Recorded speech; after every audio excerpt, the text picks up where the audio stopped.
everyone, welcome to Hello Mathematics. This के भन्छ आज हामी सब मल्टिपल पढ्ने है ट्रिग्नोमेट्री क्लास 10 को सब मल्टिपल जसमध्येमा हामीले फर्स्टमा छ मल्टिपल ट्रिग्नोमेट्री को मल्टिपल हामीले गरिसकेको मल्टिपल को अलमोस्ट यो चारवटा भिडियोहरु छ first 4 video that's about multiple हैन मल्टिपल एंगल्स जस्तै सब मल्टिपलमा पहिले चाहिँ हामीले मल्टिपल र सब मल्टिपल को ध्यान दियौं है हामीसँग कुनै एंगल छ consider as a theta theta एउटा एंगल छ हैन अब थीटा भयो यसको 2 थीटा लाइक 3 थीटा 4 थीटा इत्यादि यिनीहरु के रहेछ त थीटा को मल्टिपल छ सब मल्टिपल के हुन्छ त यो थीटा को theta by 2 theta by 3 theta by 4 इत्यादि यिनीहरु के छ त सब मल्टिपल छ मतलब दुवैमा डिफरेन्स केही छैन तपाईले हेर्नुहुन्छ भने यो थीटा को डबल छ त यो यसको हाफ छ मतलब के भयो त यसको डबल त यो भयो ओके र फर्मुला पनि सेम हुन्छ जस्ट अलिकति ध्यान दिनुस् तपाईहरुले जस्तै हामीले मल्टिपलमा पढेको के चाहिँ त sin 2 थीटा बराबर के हुन्छ त 2 sin theta into cos theta but यहाँ के भइरहेछ sin 2 थीटा को ठाउँमा आइहाल्छ थीटा अनि यो 2 को 2 नै रह्यो अनि sin हेर्नुस् त यो 2 को आधा हाफ हैन 2 थीटा को ठाउँमा थीटा आयो हाफ मतलब यो पनि थीटा को ठाउँमा के हुन्छ theta by 2 into cos theta by 2 same चाहिँ छ है खासै डिफरेन्स मतलब केही नै छैन बट यही आउँछ यो फ्र्याक्सनमा lowest theta by 2 theta by 3 को टर्ममा रहन्छ यो थीटा को र फर्मुलाहरु यसमा पनि भनिराख्नु पर्ला जस्तो लागेन कारण हेर्नुस् न यसैमा हेर्नुस् त यो के थियो 2 थीटा त थीटा हाफ यो थीटा त थीटा बाइ 2 हाफ थीटा त थीटा बाइ 2 सिम्पल छ लाइक cos थीटा को तपाईले पढ्नु भएको जस्तै पढ्नु भएको छ फर्स्टमा cos 2 थीटा इक्वल टु के हुन्छ त 2 cos स्क्वायर थीटा माइनस 1 त अब भइहाल्छ cos थीटा बराबर 2 cos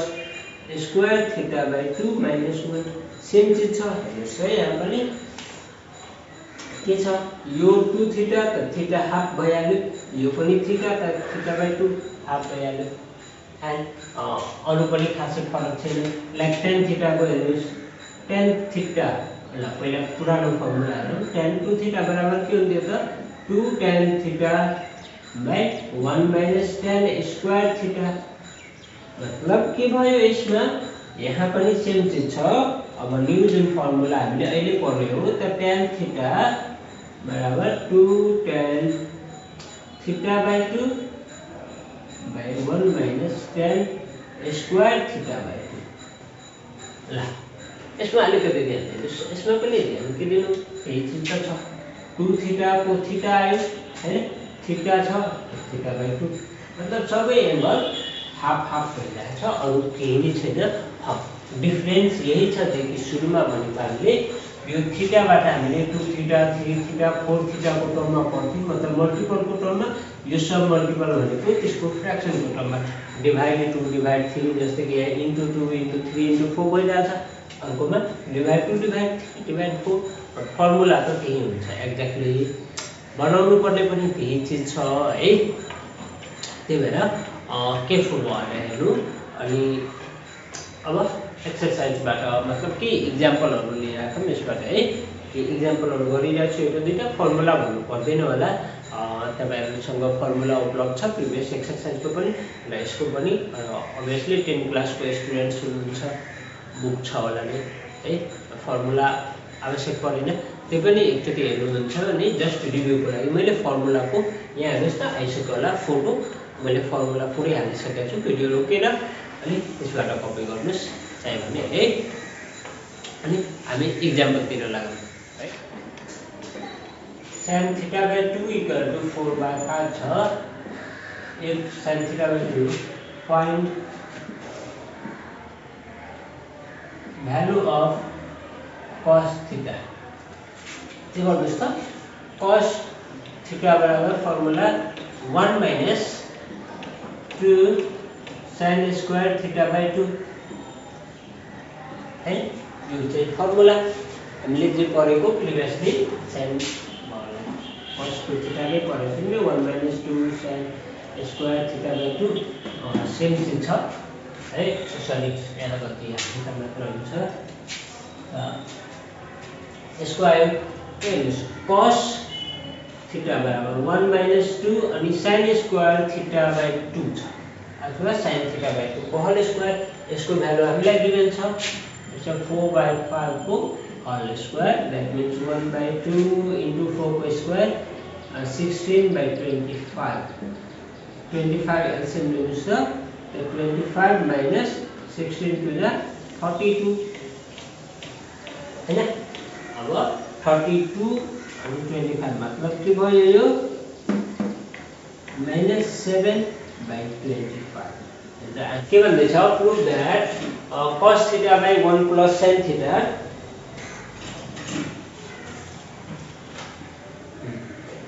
के भनेको छ cos theta by 1 plus sin theta equal to 1 minus tan theta by 2 divided by 1 plus tan theta by 2 यो हामीलाई के छ त प्रूफ गर्नु छ अब यसमा हेर्नुस् त एलएचएस मैले लेखे त cos theta divided by 1 plus sin theta हेर्नुस् त यसले प्रूफ गर्नु छ tan को टर्ममा है त cos theta को tan को टर्ममा के पढ्नु भएको फर्मुला हेर्नुस् त 1 minus tan square theta by 2 divided by 1 plus tan square theta by 2 है यो पढ्नु भएको छ अनि तर 1 plus sin theta को 2 tan theta by 2 divided by 1 plus tan square theta by 2 त्यसपछि यो त इक्वल है अब यहाँ लेटर यो त मतलब फुल टु फुल डिभाइड छ यसमा एलसीएम लिनुस् अपर वन के आयो त अपर वन लाई सिम राख्यो 1 minus tan square theta by 2 divided by यो 1 plus tan square theta by 2 छ यो एलसीएम लिइसकेपछि 1 को ठाउँमा के गरिरहेछ 1 plus tan square theta by 2 plus यो के छ 2 tan theta by 2 divided by तल 1 plus tan square theta by 2 obviously हैन फेरि ध्यान दिनुस् त यो भयो यसमा के गर्नुस् त यो पार्ट र यो चाहिँ सेम छ दुवै त कट अफ भयो कट भइसकेपछि बाँकी के रह्यो माथि 1 minus tan square theta by 2 divide by तल के रहेछ हेर्नुस् 1 plus 2 tan theta by 2 plus tan square theta मतलब 1 plus tan theta को sorry 1 plus tan theta by 2 को होल स्क्वायर क्या गर्नु sir a plus a square plus 2ab plus b square 1 plus tan theta को whole square okay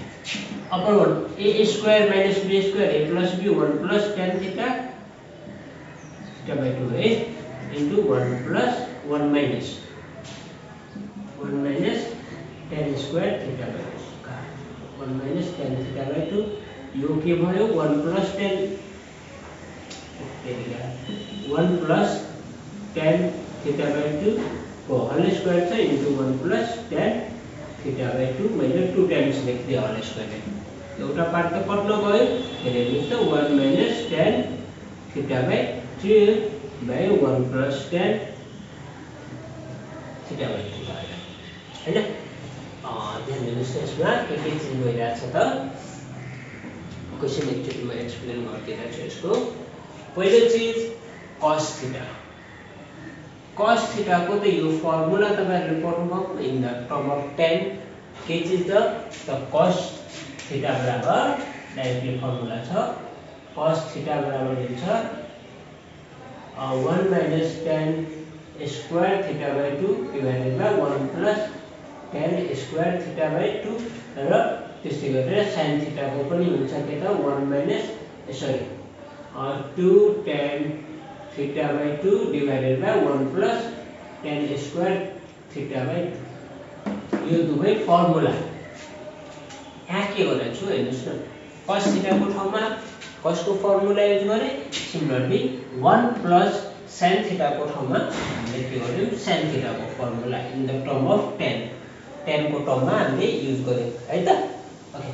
अब हेर्नुस् त यहाँ फर्स्ट टर्म जुन छ नि अपर वन सेम राखेको छु केही फरक परेन बट लोअर मा के गरे यो एलसीएम ले 1 plus tan square theta 1 plus tan square theta त यहाँ 1 को ठाउँमा त यो गइहाल्छ अब 1 into 1 plus tan square theta plus यो 2 tan theta अब हेर्नुस् त यसको बाइमा पनि के छ त 1 plus tan square theta यहाँ पनि के रह्यो 1 plus tan square theta दुवै पार्ट इक्वल छ अनि के गरे मैले यो दुवैलाई कट गरे 1 plus tan square theta by 2 1 plus tan square theta by 2 दुवैलाई कट गरिसकेपछि बाँकी के रह्यो 1 minus tan square theta by 2 र यहाँ हेर्नुस् त 1 भनेको 1 को स्क्वायर गर्नुस् न a square plus 2 into 1 पनि गर्दियौ भने a square plus 2ab plus b square है यहाँ हेर्नुस् त a square plus 2ab plus b square मतलब a plus b को होल स्क्वायर को फर्मुला छ 1 plus tan theta by 2 को होल स्क्वायर गर्ने ठीक अब यो चाहिँ के फर्मुला छ त a square minus b square 1 थियो त 1 को स्क्वायर त गर्न मिल्छ है 1 नै आइराथ्यो नि 1 को स्क्वायर त गर्न मिल्छ a square minus b square त a square minus b square को त a plus b into a minus b okay यो होल स्क्वायर छ लाइक जस्तै कि x square बराबर x into x त गर्न मिल्छ नि तो 1 plus tan theta को होल स्क्वायर बराबर 1 plus tan theta into 1 plus tan theta same चीजलाई दुई चोटि लेखे 1 plus tan theta by 2 divided by 1 plus tan theta by 2 यो त कट भयो किनकि मल्टिपल मा छ फ्याक्टराइज छ अलरेडी हेर्नुस् अनि सेम क्वान्टिटी छ कट गरिदिए त यहाँ के बाँकी रह्यो 1 minus tan theta by 2 यहाँ के बाँकी रह्यो 1 plus tan theta by 2 यो नै के छ त हाम्रो आरएचएस छ that means it's a root right okay अब नेक्स्ट क्वेशन तिर हेर्नुस् के भन्दैछ so that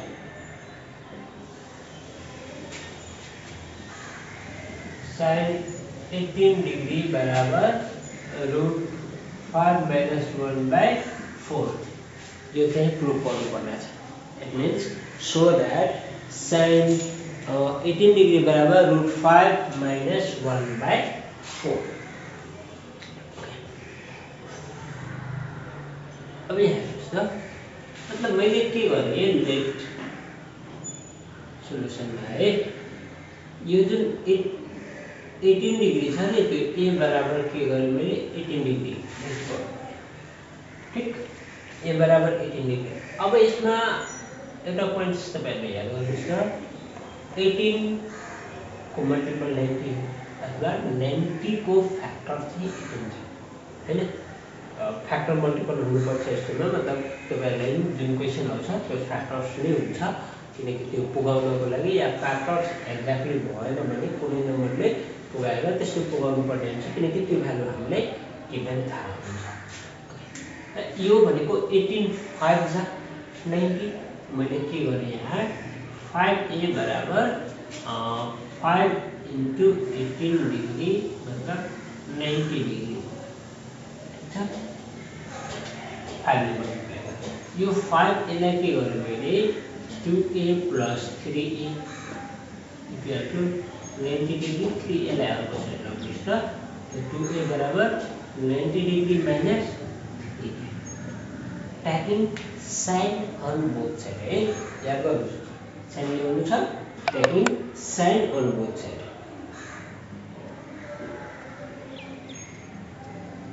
sin on both sides तो sin 2a बराबर के हुन्छ sin 90 minus 3a अब यो sin 2a को sin 2a बराबर के भयो त sin 90 minus थीटा भनेको cos थीटा cos 3a यही याद गर्नुहोस् त sin 2a को formula 2 sin a into cos a बराबर यो के भयो त cos 3a को 4 cos qa minus 3 cos right 4 cos qa minus 3 cos a याद यो त हामीसँग छ 2 sin a into cos a cos a common ल्याउने 4 cos square a minus 3 बाट ल्याउने जस्तै यो cos a र cos a कति 2 sin a बराबर 4 cos square a minus 3 अब याद गर्नुहोस् त हामीले ल्याउनु के छ त यो cos को टर्ममा छ भने चाहिँ यो sin यसलाई sin मा कन्भर्ट गर्नु 2 sin a बराबर के भयो त 4 into cos square a को ठाउँमा के हाल्यो भने 1 minus sin square a minus 3 2 sin a equal to 4 minus 4 sin square a minus 3 4 sin square a लाई हाल्यो हेर्नुस् त 4 sin a right sin square a छ है 4 sin square a plus यो अलरेडी 2 sin a छदैछ अनि 4 minus 3 1 भयो यतापटि आउँदा minus 4 equal to 0 यहाँ के गर्छु योलाई यो जुन छ 4 लाई मैले गरे यसलाई 2 sin a को होल स्क्वायर plus 2 into यो 2 sin a छ यहाँ हेर्नुस् त 2 sin a हाले 2 into 2 sin a अब हेर्नुस् त दुईटा 2 भयो एउटा कट गर्नुको लागि 1/2 भयो प्लस 1/2 को होल स्क्वायर इक्वल यो जुन 1 छ माइनस अर्को साइड लगे प्लस 1 प्लस हेर्नुस् त यो टर्म त हामीले एड गरेको यहाँ पनि एड गरौँ 1/2 को होल स्क्वायर यतापटि चाहिँ गर्नुस् त यो कति आइहाल्यो त 2 sin a plus 1/2 को whole square equal to 1 plus 1/4 that means 2 sin a plus 1/2 को होल स्क्वायर बराबर 4 एलसीएम लिइसकेपछि 4 1 4 plus 1 that means 5/4 अब के गर्नुस् यसलाई यो जुन स्क्वायर छ स्क्वायर हटाए उतापट्टि रुट दिइहाल्छ 2 sin a plus 1/2 बराबर कति भइहाल्यो यो रुट अफ 5/2 अनि 5 को रुट में रह्यो बट 4 को स्क्वायर रुट क्याल्कुलेट गरे अब म चाहिँ यहाँबाट गर्दैछु यहाँबाट के गर्न लागि यो जुन छ 2 sin a equal to यो याद गर्नुस् त रुट 5/2 आएछ अनि -1/2 गयो यो जुन 1/2 छ यसलाई अर्को साइड गर्दा -1/2 यहाँ आयो यसको मतलब के हो हेर्नुस् त 2 sin a बराबर रुट 5 - 1/2 एलसीएम लिहाले 2 र 2 दुवैको सेम छ sin a बराबर कति आयो त याद गर्नुस् त रुट 5 - 1/2 र यो मल्टिप्लाई मा छ अर्को साइड जाँदा डिभाइड मा इन्टु 2 मतलब sin a बराबर कति भयो त रुट 5 - 1/4 sin a भनेको a को भ्यालु हामीले कति क्याल्कुलेट गरेको छु 18 डिग्री अलरेडी 18 डिग्रीलाई a लेट गरेको त a को ठाउँमा 18 हाल्दिनुस् त sin 18 डिग्री बराबर रुट 5 - 1/4 है र यसको क्वेशन्सहरु छ आजको भिडियो चाहिँ यही नै गरौँ नेक्स्ट भिडियोमा तपाईहरुले मोस्टली एक्सरसाइज इम्पोर्टेन्ट एक्सरसाइजहरुबाट म सल्भ गरेर दिन्छु तपाईहरुलाई है अनि यस्तै हेर्दै गर्नु च्यानल सब्स्क्राइब गर्नु भएको छैन भने सब्स्क्राइब गर्नु है त